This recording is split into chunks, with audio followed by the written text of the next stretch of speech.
देखो, वेजरिंग आपके लिए शब्द नया होगा, बट इसका मतलब है बेटिंग या फिर सट्टेबाजी। ठीक है, बेटिंग या सट्टेबाजी। ठीक है, आप बेटिंग ही याद रखो। तो वेजरिंग एग्रीमेंट्स को हमारे यहाँ पर लॉ में वॉइड एग्रीमेंट्स माना गया है।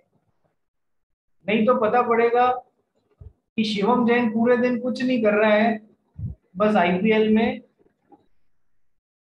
सट्टेबाजी कर रहा है। ठीक है, या फिर अब आजकल गर्ल्स को भी बड़ा आनंद आने लग गया इन सब में। ठीक है, तो मानवी जैन और पलक राठी आपस में एक एग्रीमेंट बनाती है। क्या? मानवी जैन पलक राठी आपस में ये एग्रीमेंट बनाती है, यदि कल बारिश हुई तो मानवी बोलती है मैं तुझे 100 रुपए दूंगी, और यदि कल बारिश नहीं हुई तो पलक तू मेरे को 100 रुपए देगा। पलक को भी मजा आया है, वाओ व्हाट अ गेम, 100 रुपए जीत सकते हूँ, 50-50 चांसेस है। ठीक है, तो ये क्या कर रहे हैं यार, ये जस्ट बेटिंग कर रहे हैं। ठीक है, हमारे यहाँ पर बात समझना, आपने सुना है कई लोगों ने आईपीएल में सट्टा लगाते हुए पकड़ा गया, उनको जेल में डाल दिया गया। Have you heard this? ठीक है, उनको वेरी मच सर। प्रिजन में डाल दिया गया है। ठीक है, जीत पटेल लगाते हुए पकड़ा गया लगता है, तो उसको याद आ गई है। ठीक है, तो जेल में डाल दिया गया है। ठीक है, अभी देखो, वेजरिंग वो कुछ नहीं, सट्टेबाजी कर रहा था। इंडिया में सट्टेबाजी अलाउड नहीं है, नंबर वन। नंबर टू, विदेशों में कई जगह पे इसको लीगल मान, मतलब हर कंट्री का, हर जगह का अपना लॉ है। कुछ कंट्रीज में इसको लीगल भी माना जाता है, वहां पर आप करते हो कोई प्रॉब्लम नहीं है। अब सर, लेकिन आपके दिमाग में क्वेश्चन आएगा कि सर, कई सिटीज में, कई स्टेट्स में लॉटरीज चलती है ना? सुना होगा आपने, साउथ की काफी सारी सिटीज में लॉटरीज चलती है। सर, ये भी तो बेटिंग ही है, सट्टेबाजी है, वेजरिंग एग्रीमेंट ही है। बिल्कुल सही है सर। हमारे आईपीसी में, इंडियन पीनल कोड में, वेजरिंग को गलत माना गया है। अब क्या होता है, देखो इंडिया में लॉ किस तरीके से अप्लाई होता है इंडियन पीनल कोड में। अब जैसे महाराष्ट्र ने सेम आईपीसी को अडॉप्ट किया है with some minor changes, Rajasthan ने सेम आईपीसी को अडॉप्ट किया है विद सम माइनर चेंजेस। ठीक है, तो हर स्टेट इस आईपीसी को खुद के, मतलब मोटा मोटा स्कीमा वही रहेगा, बहुत माइनर से चेंजेस के साथ में हर स्टेट ने इसको अडॉप्ट किया है। अब ऐसा नहीं है कि साउथ के स्टेट्स ने आईपीसी के अगेंस्ट जाके आईपीसी के अगेंस्ट जाके वेजरिंग एग्रीमेंट्स को वैलिड बना दिया, इसलिए वहां पर लॉटरी चल रही है। नहीं, ऐसा नहीं है। ठीक है, बस उन्होंने इतना काम किया है कि हमारे यहाँ पर लॉटरी खेलते हुए कोई यदि पकड़ा जाएगा, मतलब लॉटरी जो है बिजनेस को, इसमें हम किसी को जेल में नहीं डालेंगे। है तो ये अभी भी उन स्टेट्स में वॉइड एग्रीमेंट ही है। बस उन्होंने इतना कर दिया कि हम किसी को जेल में नहीं डालेंगे जो लॉटरी में पार्टिसिपेट कर रहा है। इनफैक्ट साउथ की कुछ जो गवर्नमेंट्स हैं, साउथ सदर्न स्टेट्स की जो कुछ गवर्नमेंट्स हैं इंडिया में, वो लॉटरी के थ्रू बहुत सारा पैसा रेवेन्यू के रूप में कमाती है। खुद सरकार इस लॉटरी को बढ़ावा दे रही है, सरकारी लॉटरी को, जिससे कि लोग मतलब क्या है, इसमें पैसा लगाएं और सरकार को भी रेवेन्यू हो। ठीक है, तो उन्होंने अपने स्टेट में इस एक्टिविटी को अलाउ किया है, इसका ये मतलब कभी नहीं है कि उन्होंने वैलिड कर दिया इस चीज को। वो है अभी भी वॉइड एग्रीमेंट, लेकिन उन्होंने इस चीज को के लिए आपको जेल डालना बंद कर दिया है। अपन ने एक क्वेश्चन किया था बहुत पहले, every illegal agreement is void agreement, but every void agreement is not illegal। बोलो, किया था या नहीं किया था? Yes, every illegal agreement is void agreement, but every void agreement is not illegal। ठीक है, तो लॉटरी क्या है सर, या वेजरिंग एग्रीमेंट क्या है? वॉइड एग्रीमेंट है। आईपीसी में इसको इलीगल भी माना गया है, बट उन स्टेट्स ने बस इतना किया कि हमारे यहाँ पर ये हम वॉइड तो है, बस इलीगल है तो भी हम आपको जेल में नहीं डालेंगे, वॉइड तो है। अब देखो इसका इफेक्ट क्या आता है। मान लो केरला में या कर्नाटका में ये मिस्टर एक्स थे, इन्होंने स्टेट लॉटरी में पैसा लगाया, ठीक है, एग्रीमेंट बनाया, 100 रुपए का टिकट मैं खरीद रहा हूँ, यदि मेरे टिकट में नंबर लगता है तो मुझे 1 लाख रुपए की लॉटरी लगेगी, ठीक है, 1 लाख रुपए आपको मुझे देने पड़ेंगे, ठीक है, वो जिसका नंबर या जिसका लॉटरी नंबर निकलता है, फाइन। अभी क्या ये कैसा एग्रीमेंट है सर, ये वेजरिंग एग्रीमेंट है, सट्टेबाजी हो रही है यहाँ पर, ठीक है, इसलिए ये वॉइड एग्रीमेंट है। तो वॉइड एग्रीमेंट क्या कभी लॉ में कोर्ट में एनफोर्स कराए जा सकते हैं? नहीं सर, वॉइड एग्रीमेंट कभी भी लॉ में कोर्ट में एनफोर्स नहीं कराए जा सकते हैं। तो यदि कोई स्टेट गवर्नमेंट ने या फिर कोई प्राइवेट आदमी लॉटरी चला रहा है, उसने ये 1 लाख रुपए का आपका अमाउंट जो निकला था वो आपको देने से मना कर दिया, तो क्या आप उसके खिलाफ केस कर पाएंगे? नहीं कर पाएंगे, क्योंकि ये क्या है, क्योंकि ये क्या है, वॉइड एग्रीमेंट है, क्योंकि ये क्या है, वॉइड एग्रीमेंट है। क्या ये बात समझ में आई आप लोगों को? क्या ये बात समझ में आई? आप उनके खिलाफ केस नहीं कर पाएंगे। सर ये बात समझ में आई क्या? जीत पटेल। Yes sir. हाँ निनाद कदम बोल।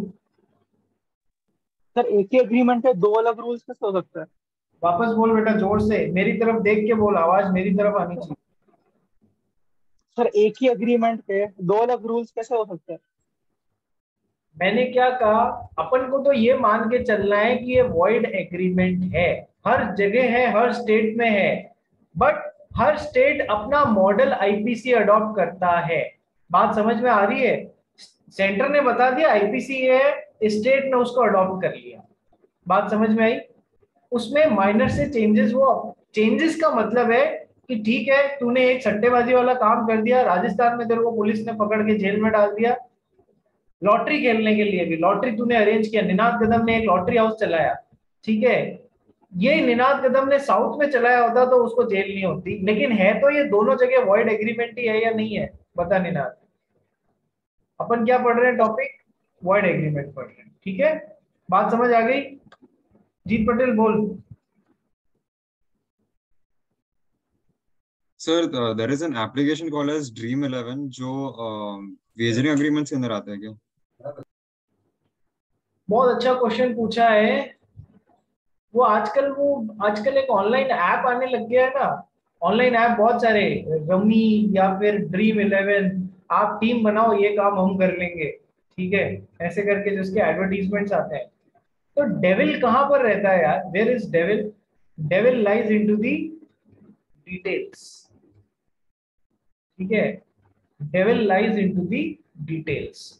सर आपने ड्रीम 11 का यदि टीवी पे जो एड आ रहा है वो यदि देखा हो, तो उस एडवर्टाइजमेंट में नीचे छोटे छोटे अक्षरों में क्या लिखा हुआ होता है? ये एडवर्टाइजमेंट केवल उन्हीं जगह के लिए है जहां पर ये एक्टिविटी अलाउड है, बाकी जगहों के लिए ये एडवर्टाइजमेंट नहीं है। आया समझ में आंसर, वो कैसे अपने आप को बचा रहे हैं? ये एडवर्टाइजमेंट केवल उन्हीं, और एक्टिविटी या ये ऐप, ये स्पोर्ट्स ऐप केवल उसी जगह के लिए है, हम ये एडवर्टाइजमेंट उसी जगह के लिए कर रहे हैं जहां पर ये एक्टिविटी अलाउड है, बाकी जगहों के लिए हम ये एडवर्टाइजमेंट नहीं कर रहे हैं। वो अलग बात है, पूरे इंडिया लेवल पे दिखाते हैं, ठीक है, नीचे लिख देते हैं भैया जहां अलाउड है ना वहीं के लिए हमने एडवर्टाइजमेंट किया है। अब तुम कर भी लोगे तो कौन आके रोकेगा, वो एक सेपरेट बात है। बात समझ में आ गई वो कैसे अपना बैक बचा रहे हैं? ठीक है जीत पटेल। Yes sir. अब देखो अपन ने क्या कहा कि सर वेजरिंग एग्रीमेंट्स जो हैं वो वॉइड एग्रीमेंट्स हैं, ठीक है, so they are not enforceable into the court of law, number one. Number two, अपन कहीं ना कहीं आगे जाके पढ़ेंगे कि वेजरिंग एग्रीमेंट्स, चलो मैं आपको थोड़ा सा आगे ले जाता हूँ।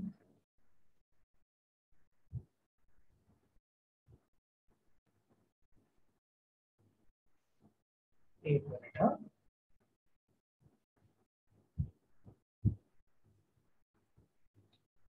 वेजरिंग एग्रीमेंट्स वॉइड एग्रीमेंट्स हैं, ये भी अपन ने देख लिया था। अब वेजरिंग एग्रीमेंट्स की कुछ इंपॉर्टेंट बातें, वेजरिंग एग्रीमेंट्स की कुछ इंपॉर्टेंट बातें। सबसे पहली बात क्या है? सबसे पहली बात कि सर वेजरिंग एग्रीमेंट में दोनों पार्टीज का म्यूचुअल चांसेस होना चाहिए, म्यूचुअल चांसेस होना चाहिए विनिंग या लूजिंग का, विनिंग या फिर लूजिंग का, दोनों पार्टीज का या जितनी भी पार्टीज है उन सब का चांस होना चाहिए हारने का या जीतने का। यदि तुम्हें आउटकम, इससे पहले एक पॉइंट, अनसर्टेनिटी होनी चाहिए। आउटकम क्या है ये किसी को पता नहीं है, तो सर अनसर्टेनिटी का एलिमेंट यहां पर होता है। कल बारिश होगी या नहीं होगी हम कैसे बता सकते हैं? तो सबसे पहले अनसर्टेनिटी का एलिमेंट होना चाहिए। पार्टी एक्स भी जीत सकती है, पार्टी वाई भी जीत सकती है, बान्हे में भी जीत सकती है, और ये जो दूसरी पार्टी है ना अपने पलक राठी, ये भी जीत सकती है। दोनों पार्टीज के mutual chances of winning and losing है। जिस चीज पे, जिस इवेंट पे ये आउटकम इस वेजरिंग एग्रीमेंट का टिका हुआ है, वो एक अनसर्टेन इवेंट होना चाहिए। बारिश का होना या नहीं होना एक अनसर्टेन इवेंट। इसी तरीके से तुम हाउसी खेलते हो या नहीं खेलते हो? हाउसी खेलते हो ना, जिसमें यहाँ टिकट्स होते हैं, टिकट्स पे खांचे बने हुए होते हैं, उसमें नंबर्स दिए हुए होते हैं, ठीक है। अब ये गेम ऑफ चांस है या नहीं है कि किसका नंबर पहले लगता है? जिसका नंबर पहले लगेगा, निनाद कदम, यस सर। ध्यान कहां पर है? सर मैं आपको ही सुन रहा हूँ। अच्छा, आप मेरे हाउसी का एग्जांपल दे रहे हो। कान से सुन रहा है, मुझे लगा पास में दूसरी कोई स्क्रीन खोली हुई है। नहीं सर, मैं सोच रहा था। अच्छा, मुझे तो ये भी लग गया था कि उस स्क्रीन पे कोई एयर होस्टेस है। ठीक है, तो ऐसा काम मत करियो रे, ठीक है, नहीं तो फिर एग्जामिनेशन पेपर में एयर होस्टेस नजर आएंगी सारी तेरे को। चलो, तो मैं क्या बोल रहा था, वेजरिंग एग्रीमेंट्स के लिए सबसे जरूरी बात क्या है? वेजरिंग एग्रीमेंट्स के लिए सबसे जरूरी बातें हैं, number 1, there should be an element of uncertain event. वो अनसर्टेन इवेंट पलक राठी और भान्यमी जैन के इस एग्रीमेंट की जान है। उसी पे डिपेंड करेगा कि ये इसे 100 रुपए देगी या ये इसे 100 रुपए देगी। So there must be an uncertain event, number 1. Number 2, there must be mutual chances of winning and losing. Mutual chances of winning oblique losing of both the parties. यानी कि यदि अपने को आउटकम पहले से पता है कि एक ही एक पार्टी जीतेगी और दूसरी हारेगी, तो न तो अनसर्टेनिटी का एलिमेंट होगा और न म्यूचुअल चांसेस ऑफ विनिंग और लूजिंग होंगे, तो वो वेजरिंग एग्रीमेंट नहीं होगा। ये बात ध्यान रखना। नंबर 3, यदि वो इवेंट ऐसा है कि उसमें एक पार्टी अपनी स्किल्स यूज कर रही है जीतने के लिए, या अपना दिमाग यूज कर रही है, अपनी स्किल्स यूज कर रही है जीतने के लिए, तो फिर वो वेजरिंग एग्रीमेंट नहीं होगा। यानी कि आपने उस गेम को जीतने के लिए, उस चीज को जीतने के लिए कहीं ना कहीं अपनी स्किल्स यूज करी है, तो फिर वो वेजरिंग एग्रीमेंट नहीं होगा। क्योंकि वेजरिंग एग्रीमेंट तो सोनली लक बाय चांस की बात होती है कि आप जीत गए, बारिश हुई तो मैं जीतूंगी, नहीं तो तू जीत गई। फॉर एग्जाम्पल देखो, आपने सुडोकू सुना है ना? सुडोकू न्यूज़पेपर में आता है। सुडोकू कभी सॉल्व किया है रे तुम लोग ने?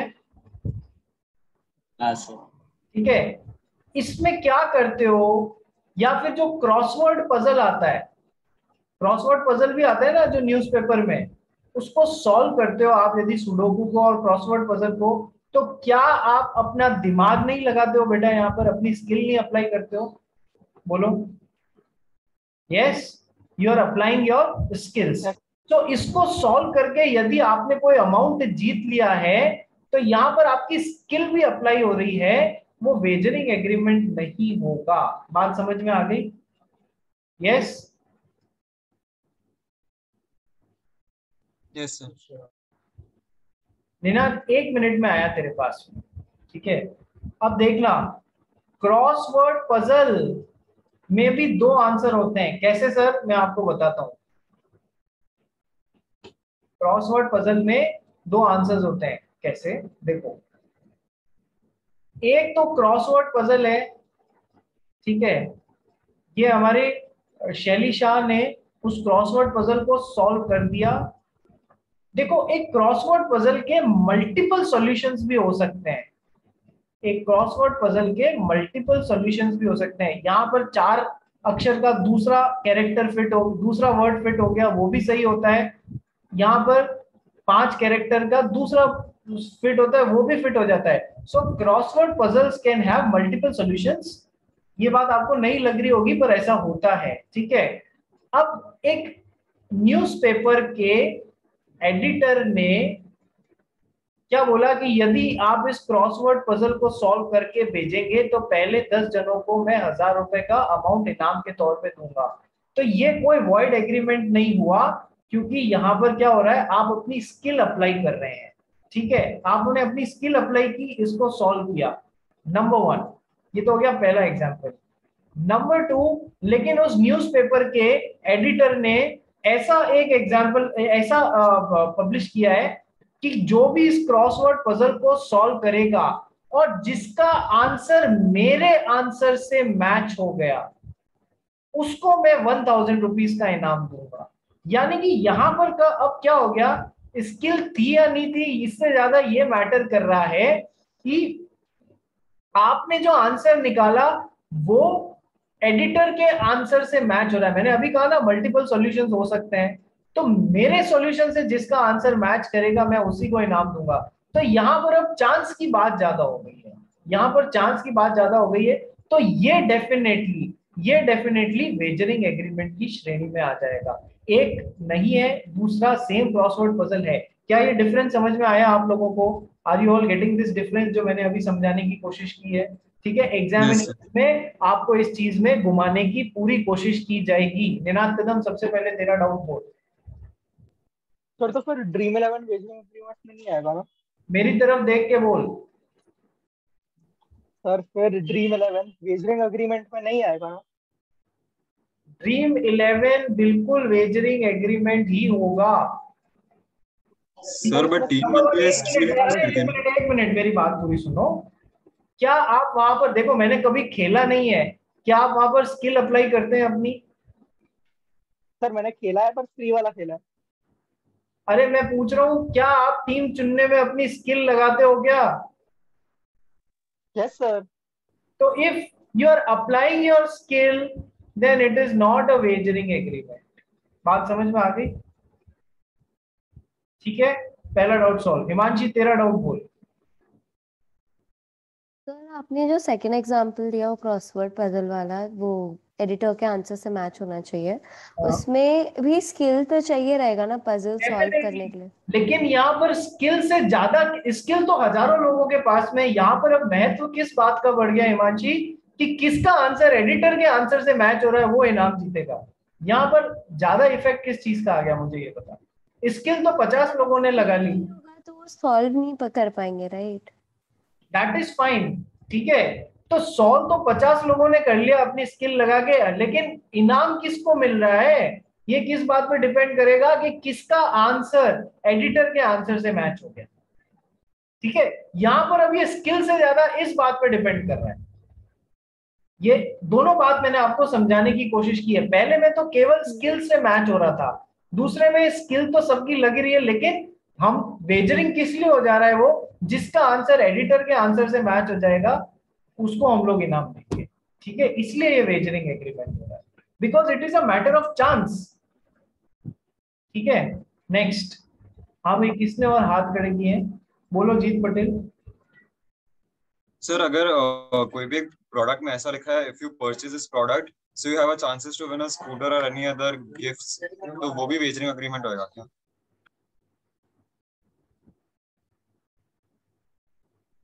आप कह रहे हो कि मतलब मैंने आपने कोई एक प्रोडक्ट खरीदा, प्रोडक्ट में पीछे कूपन निकला,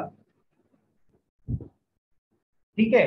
कूपन में ये था कि कूपन में जिसका नाम निकलेगा उसको ये दिया जाएगा, स्कूटर दिया जाएगा, टेलीविजन दिया जाएगा, ये दिया जाएगा, वो दिया जाएगा। क्या इसमें सबसे पहले अनसर्टेनिटी का एलिमेंट है? हाँ सर। क्या इसमें कोई स्किल अप्लाई हो रही है? नहीं सर। क्या इसमें mutual chances of winning and losing है लोगों के? हाँ सर बिल्कुल है। क्या इसमें और कोई अभी मैंने हालांकि वेजरिंग एग्रीमेंट पूरा पढ़ाया नहीं है, चौथा पॉइंट ये आएगा, क्या इसमें और कोई इंटरेस्ट इन्वॉल्व है अपार्ट फ्रॉम विनिंग और लूजिंग मनी इन्वॉल्व? ठीक है, ये चौथा पॉइंट आने वाला है अभी आपका, ठीक है, कि नहीं सर और कोई इंटरेस्ट नहीं है। सो डेफिनेटली आपने उस कूपन को यदि ध्यान से पढ़ा होगा तो उसमें ये भी लिखा हुआ होता है। क्या ये एक तरीके की लॉटरी जैसा नहीं हो गया? तू खुद ही बता दे मेरे को। Yes sir. ठीक है, तो आपने खुद ने ही आंसर दे दिया sir, it is a sort of wagering agreement. उस कूपन में एंड में वो लोग लिखते भी हैं कि सर डिस्प्यूट के केस में decision of the company would be final. लिखते हैं या नहीं लिखते हैं? सर तो while purchasing the product that is a valid contract, but ये वेजरिंग कॉन्ट्रैक्ट हो गया, तो वैलिड कॉन्ट्रैक्ट कोलैटरल। प्रोडक्ट खरीदने का कॉन्ट्रैक्ट वैलिड है, लेकिन साथ में जो कूपन और ये बकवास जो हो रही है ना, ये वेजरिंग एग्रीमेंट है। तो इन दिस केस ये वेजरिंग एग्रीमेंट भी वैलिड होएगा ना? ये वेजरिंग एग्रीमेंट वैलिड क्यों होएगा भाई? बिकॉज सर प्रोडक्ट का जो कॉन्ट्रैक्ट है that is collateral to the wagering agreement ना। अभी उसकी तरफ आऊंगा, पहले मत बात उसकी तरफ। सब वो है ना, वेजरिंग एग्रीमेंट से पैरेलल एग्रीमेंट वैलिड होते हैं या वॉइड होते हैं, ये अभी आना है यार, पहले मत भागो, नहीं तो मैं भी कंफ्यूज हो जाऊंगा और साथ वाले जो नए पहली बार पढ़ रहे हैं वो तो और ज्यादा कंफ्यूज हो जाएंगे। ठीक है, अभी पैरेलल मत भाग। चलो, इतना समझ आया आप लोग को वेजरिंग एग्रीमेंट्स के बारे में? वेजरिंग एग्रीमेंट्स का लास्ट पॉइंट, हालांकि अभी बहुत सारे पॉइंट्स बचे हैं, बट वेजरिंग एग्रीमेंट का लास्ट और सबसे इंपॉर्टेंट पॉइंट, भान्यमी जैन ने पलक राठी को बोला कल बारिश होती है तो मैं तुझे 100 रुपए दूंगी और नहीं होती है तो तू मुझे 100 रुपए देना। इसमें पार्टीज का कोई दूसरा इंटरेस्ट इन्वॉल्व नहीं है apart from the money to be won or lost। apart from the money to be won or lost, party का कोई दूसरा इंटरेस्ट इन्वॉल्व नहीं होता है। बात समझ में आ गई? ठीक है, बस ये पैसा ही है जिसके लिए ये एग्रीमेंट बनाया जाता है। बात समझ आई? इसके पैरेलल देखो, इंश्योरेंस कॉन्ट्रैक्ट्स वैलिड होते हैं या नहीं होते हैं? इंश्योरेंस कंपनीज आपको इंश्योरेंस बेचती है ना, तुम्हारे आग लगेगी तो हम तुमको 10 लाख रुपए देंगे फॉर एग्जाम्पल। ठीक है, उसमें क्या होता है, पैसे से ज्यादा इंपॉर्टेंट क्या होता है, घर में आग लगी उसके नुकसान की भरपाई इंपॉर्टेंट होती है या नहीं होती है? यस। तो वहां पर दूसरा इंटरेस्ट इन्वॉल्व है। क्या इन्वॉल्व है इंश्योरेंस कॉन्ट्रैक्ट में? दूसरा इंटरेस्ट है अपने घर को सेफगार्ड करना। इसलिए इंश्योरेंस कॉन्ट्रैक्ट कभी भी वेजरिंग एग्रीमेंट नहीं होते हैं, ये वैलिड कॉन्ट्रैक्ट होते हैं। बात समझ में आई? ये डिटेल में पढ़ाऊंगा मैं, अभी केवल आपको एक फोटो दिखा रहा हूं, बस ग्लिम्स दिखा रहा हूं आपको। ठीक है, तो वेजरिंग एग्रीमेंट में apart from the money to be won और lost there is no other interest of the party involve. ये बात भी ध्यान रखना, ये बहुत ज्यादा इंपॉर्टेंट पॉइंट है। तो कुछ कुछ बेसिक बातें मैंने आपको वेजरिंग एग्रीमेंट के बारे में बताई है। संडे सैटरडे को कल क्लास का सीन मैंने आपको बता दिया, संडे को अपन लेते नहीं है। अब मुझे ये बताओ तुम्हारा टेस्ट का क्या सीन चल रहा है रे?